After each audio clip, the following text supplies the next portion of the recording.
Waterfall, the CCW podcast. Hello and welcome to Waterfall. It's the Water Savings Podcast brought to you by CCW. That's the Consumer Council for Water. We are all about water. We are indeed. And how you can value it, use it more responsibly, and by doing so, reduce your bills, not only water bills, but energy bills, and do your bit to help combat climate change. Fantastic. So I'm Mike.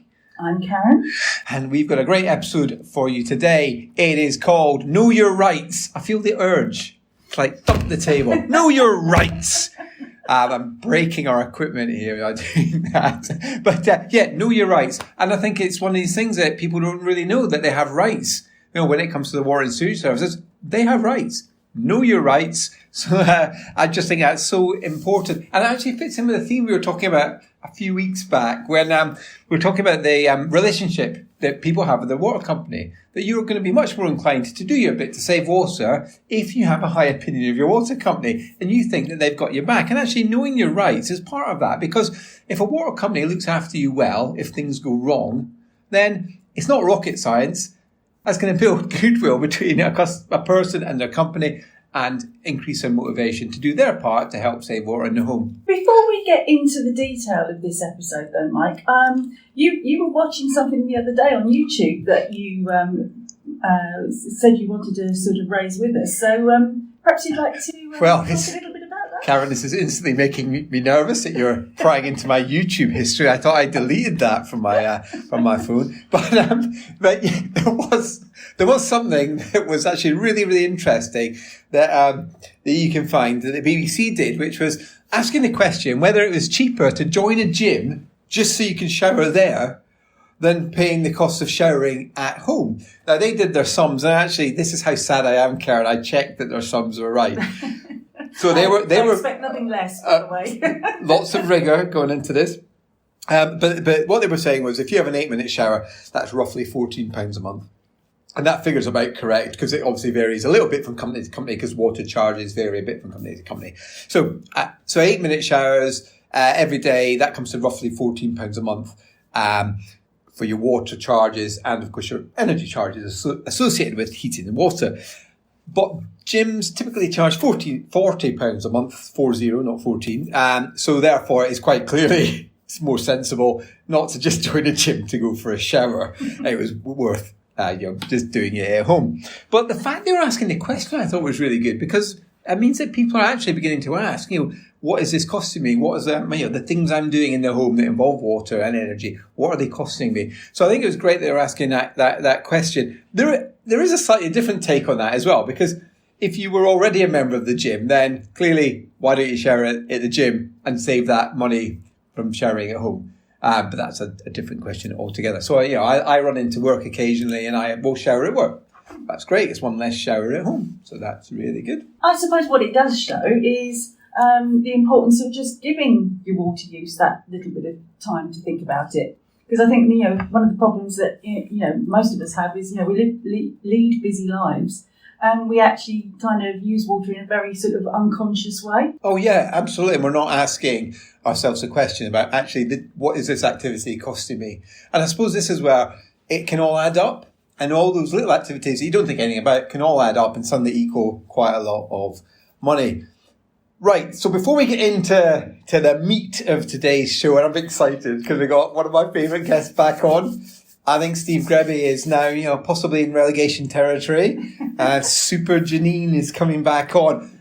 We've got an email address, so you can get in touch with Waterfall if you want to give us any feedback, you got any questions, you got any suggestions for future guests. Yeah, so we have an email address. We do indeed, and that is podcast@ccwater.org.uk. We also have an Instagram feed, and that is Waterfall Podcast. Took us ages to think of that. So if you're into that, you can have a look, check us all out, and there's some other water savings stuff on there too. What would you like Waterfall to cover next? Send your water saving topics to podcast@ccwater.org.uk. But it's that time. Without any more nonsense from us, let's bring on the guest. It's a big Waterfall. Welcome back to Super Janine Shackleton. So you've added Super now. Hi, Janine. Hello. Guess who's back? Back again. Guess who's back? Wow, this is a positively buoyant Janine. Wow. This is you're miles more perky than we were last time. What has happened? Well, the weather's a little warmer, and hearing all the exciting news about the water saving, and a really good fact around is it cheaper to go to the gym or is it cheaper to shower at home? So yeah, always exciting to hear ways in which we can help people save water, save money, and just know more about what they deserve and what the rights are. Janine, I mean, the thing that I'm always being asked is that, we don't get to choose who provides our water and wastewater services to our homes. It's down to whoever actually operates in the area that you live. People sort of say, well, how on earth do I know if I'm getting a good service? Because I've got nothing else to compare it to.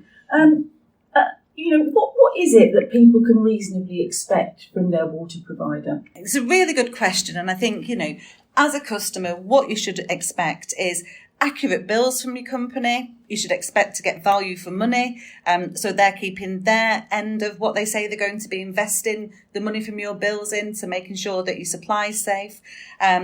A safe and reliable supply of water, of course, is essential. It goes without saying, an efficient wastewater system too. And also that it's easy to contact your company if you want any further info, and for them to sort out problems if things go wrong. Yeah, because I think you hit the nail on the head there, really, because, this is something that you don't tend to think about unless something goes wrong, or you're unhappy with the way that your water company's dealt with an issue or a problem that you've had. What is it? Is there anything that kind of, sets out what the water company should be doing in those sorts of situations? Yeah, so there's a scheme called Guaranteed Standards of Service. So as it said, these are the minimum expectations that we have of companies in terms of what they need to deliver. And it also sets out, which is really important that people know, the automatic compensation levels that you should be getting if this doesn't happen. So if they fail to deliver your basic levels of service, there's something there that would guarantee you a minimum level of compensation. So I have had an ongoing argument with a colleague about whether you should call it compensation or not. I mean, you've called it compensation there, and I completely understand why you have, because it kind of easy to understand concept. But my colleague that was arguing with me was very quick to say, in the Water Act, it is not compensation, it is a payment in lieu of service that you should have received. Is that technically right, or is that person just being a complete geek? It is technically right. I think, it's in order to acknowledge that the company have failed to deliver that service. But I think that most listeners would find it hard to repeat those words every time, and that compensation's more relatable. So no, I agree. Compensation is a much more relatable term. But, it's one of these things that there's a payment if things go wrong to say sorry, essentially, I suppose. Although it's not a goodwill payment, is it? No. You explained that it was sort of setting a minimum standard as such. So companies can go further then. It doesn't prevent them from being setting themselves more challenging targets, or maybe offering to make bigger payments? Yeah, absolutely. And this is what we've seen lots of companies do. The Guaranteed Standards of Service has been around for quite some time. Companies have improved on the promises that they're making to customers in terms of improving their service, and they want to make sure that they're held to account for doing so. So many have opted to offer a higher rate of compensation than the minimums that are set out there. And so what sort of things does it cover?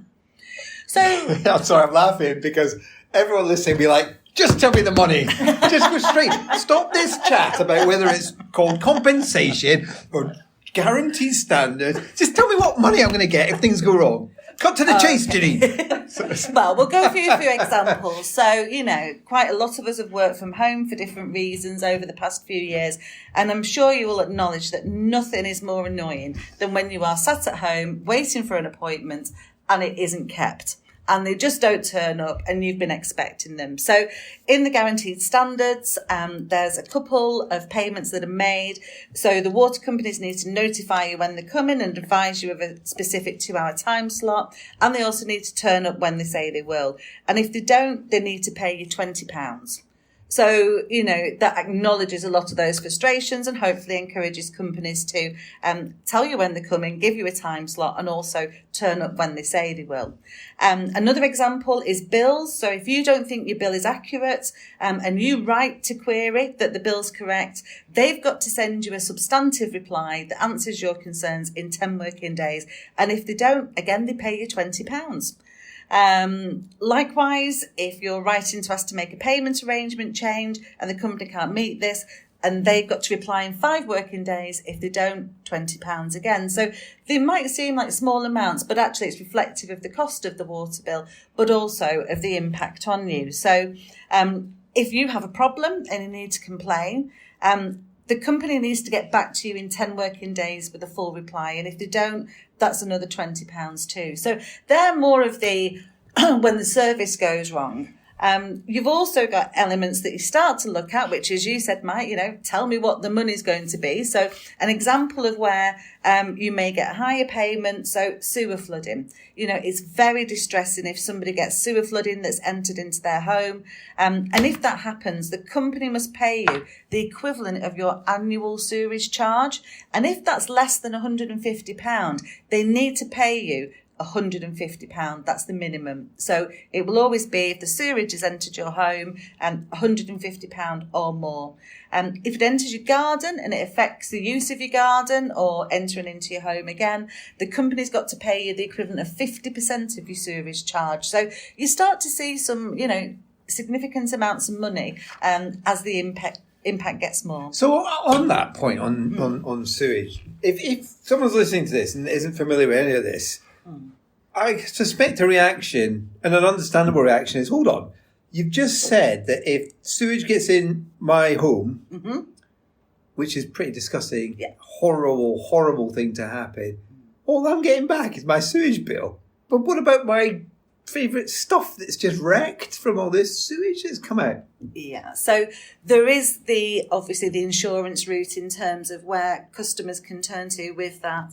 And the water companies, again, will look at if a customer wants to make a claim about it, they will consider it in terms of the damage that's been done as well. So these are minimum set in the guaranteed standards. And as we've talked about before, where companies will go further, they will give consideration to where customers have had, as you've said, their belongings damaged. They'll look at working with insurers to make it a very simple process. And if there isn't insurance, then again, they will give some consideration as to, is there additional support they can give people. So when you say insurance in this context, that would be like my your house home insurance. Yes. Right. So you get this payment from the company and then you would claim on your house insurance for any other damage. Yes. But the water company would assist you in that process. Yes.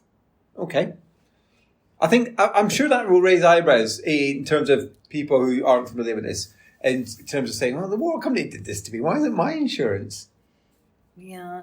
I mean, it's difficult with sewage flooding because the sewage network isn't completely sealed. So there are other things that can go into the network that can cause some of the blockages that can then cause some of the flooding.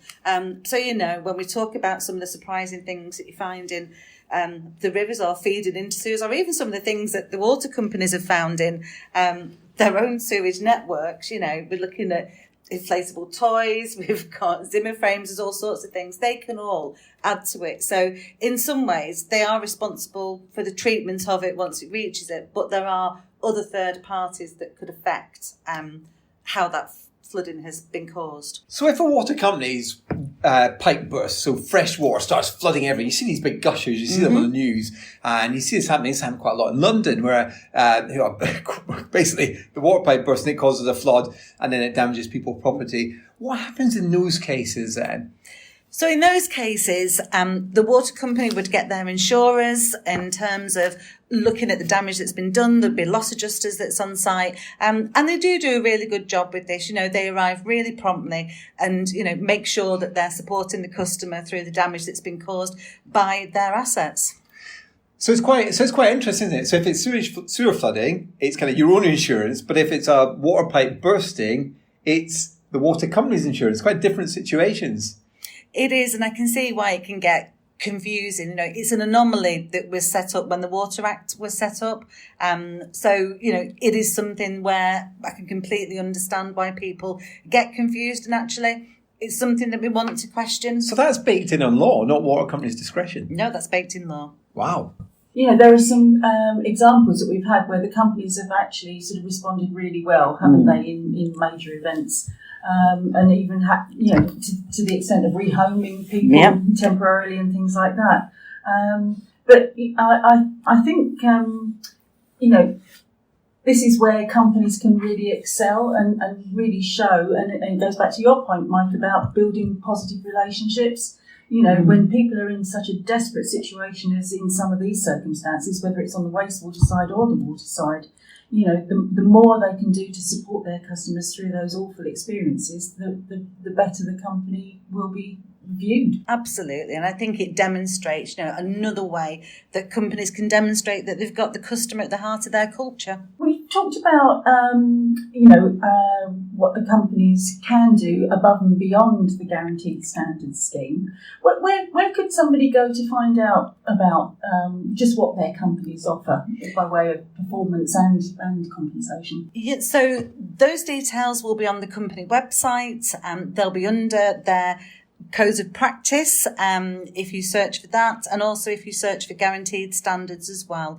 There's information on Ofwat's website in terms of what the minimum standards are, but really, as we've talked about, the fact that many companies offer now higher than what is set as a guaranteed standards as a minimum.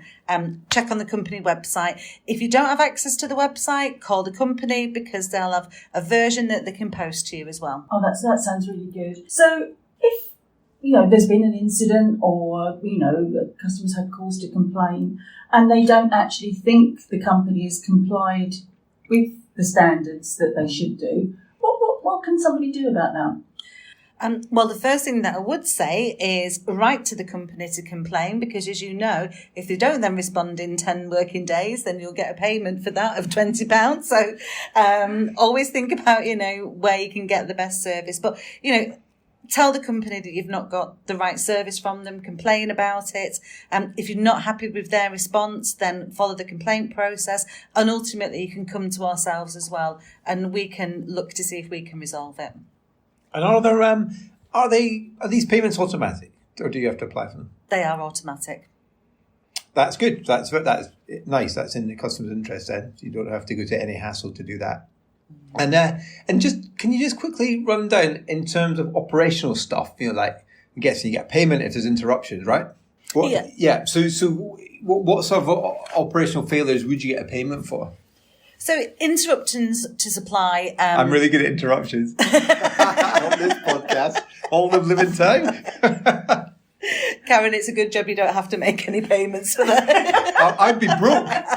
I'd be broke if I had to pay her every time I interrupt her. Yeah, so, we've seen examples recently, as you know, that happened in the winter with the freeze thaw, and interruption supply can happen. So if it does, the companies needs to give you, if it's an emergency, then if it's not restored within 48 hours, then companies need to pay you £20 for the initial period, and then £10 for every 24 hours after that. So this could roll on and on and on if something dragged on. Yeah, we've seen in the past that some incidents can last for 7 days. Wow, it's a lot of money then. It is. It's a long time to be off water, isn't it? Yeah. Oh yeah, it's terrible. And I think, when we saw some of the loss of supply events that happened in summer with the drought of 2022, then again, the impact of people not having that water was, really quite severe in that heat wave as well. So, I think whilst it's good that people know their rights, it's by no means replacing the fact that we absolutely recognise that, it's not a good place to be if you get any failings of these services that the companies have promised. And the interruptions to supply is probably one of the most effective ones, because, it is essential that we have a safe and reliable supply of water. Absolutely. And as we've said, numerous times, while we've been having these conversations with our guests around all kinds of issues to do with water, we don't tend to sort of think about how fundamental water and wastewater services are to our everyday lives. Oh yeah, well, you only really appreciate it when it's not there. Yeah. So we'll put I know you've sort of told us where to go in terms of companies' code of practices and all. Sounds very dull. But we'll put the links to the names of the documents and the links in the show notes so people can find out. There is a GSS guide, so it's a guide to these standards that is produced by the industry regulator. So we can put a link directly to that document. So if someone's super interested and wants to brush up on their rights, which if you want to pass the time that way, so be it. And I think our website's got a much more user-friendly approach to it, that rather than have it as separate documents, we have it there relatable, so that it talks about if you've suffered a loss of supply, or if you've had sewer flooding, or if you need to make a complaint. So actually it breaks it down as to what your rights are for each individual scenario where the basic levels of service haven't been met. So do put the link for our website, and for anybody listening, please visit it, because it tells you more about what you are due and what your rights are. So is that your recommendation? Your first port of call should be our sort of fact sheets that are available on our website? Yes. Brilliant. I heard they're very well written, these fact sheets. Whoever could have done that? Was it you, Janine? Janine she is wonderful, isn't she? Janine, I'm sure we've missed some very important points on knowing our rights. So what have we missed? What have we failed to ask you about? Don't give me that silence. You know what we failed to ask you? We've failed to ask you about your personal water use. I can't believe that you were on Waterfall a few weeks ago and we didn't ask you what your personal water use is. So don't think you're getting off the hook. So, can you hit us with the details? My water use is 122 litres per day. That's pretty good. Mm-hmm. That's well below the national average. Not quite at the target of 110, and some people have got the more challenging target of 100. So a bit to go on. Have you got any tips then? I do have tips. I also have a confession. I don't know if this will be the first confession on your podcast, but it could be. I think it might be. Is it? So, I absolutely limit the amount of time that I spend in the shower. The shower song was a great concept, and it's something that we use. I made a point of talking to all my friends about it when they were talking about their teenage children and how long they can actually manage to spend in a shower, which is quite amazing. And when we talked about the impact and then started to talk about the cost, then it really started to get the message. And they asked me to speak to their teenagers, to talk to them about it. This prompted my husband to, if we're talking confessions, make a confession to me. So after nearly 30 years of marriage, he said, I have something to tell you. And I thought, goodness. Is this about weeing in the shower? This is not about weeing in the shower. I didn't have to have those kind of conversations. He said, I've been leaving the tap on whilst I have a shave. Really? Really. So the toothbrush, absolutely covered, but the shave was a guilty secret.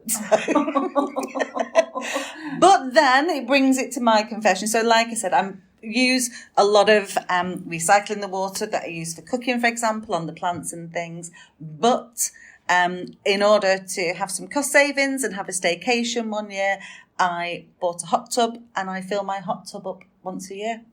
You just do it once? Once a year, and use the tablets to treat it. Very good. You can start getting into my ideas about a hot tub tax. Special tariff for people who have hot tubs. But filling out once a year, that's... do you know how many litres it is? It's 800 litres. Okay. So, the equivalent of 8 baths. Mike has just slid down his chair. It's much less than some of the paddling pools that you see out there that are actual swimming pools. Well, yes, 3,000 litre paddling pools I've come across, which is truly I mean, it's unbelievable. It is like a swimming pool. Yeah, I mean, we don't actually fill it up to the recommended limits because when you sat in it, you just get the water going over the side, so you might as well just do it halfway. So there's a water saving. But the fact that you've got, a below average use of water in your household suggests that all the other things that you're doing to conserve water are kind of offsetting it, aren't they? Yeah, and then because you get the test kits that come with it, obviously at the end of it, when you're not treating the water anymore, you can get the pH balance and actually use that water for your garden as well. So, it has been used, but that said, people will sometimes say around, it's all about saving water, but I think it is around that whole package of it as well. Do you drain it then in the wintertime, or is it all year round? We only, to be honest, with the energy bills, it's not on for all year. We only have it on for when it's summer, and obviously for a couple of weeks normally where it's heated, and then just use it for that. I feel like we could do a whole episode on Janine's hot tub. What do you think? Or perhaps we feel this one coming on. It's more of a summer episode. I know. What is it about this that your guest comes on and makes confessions? You'll have to have a confession hour at the end of it. Well, we're always looking for new developments and directions to take the show. So, two confessions in one on this one. Yeah. Well, brilliant, Janine. Thank you so much. Lovely to see you again on Waterfall, and hope to see you soon. We will let you know where you sit in the Series 2 league table, and I know you're desperate to know your position. But yeah, thank you so much. Thank you. Enjoying the show? Please consider leaving a 5-star rating on iTunes and Spotify. So that was Janine there. She is so super. I liked her song as well. Maybe we should have a song on every one of our podcasts. Well, it's the first of our guests to have given us a musical interlude anyway. Yeah, I think that's right. But yeah, reflections on what Janine was saying. Well, once again for me, it's about when you feel that you're not getting the service that you would expect, to let the company know.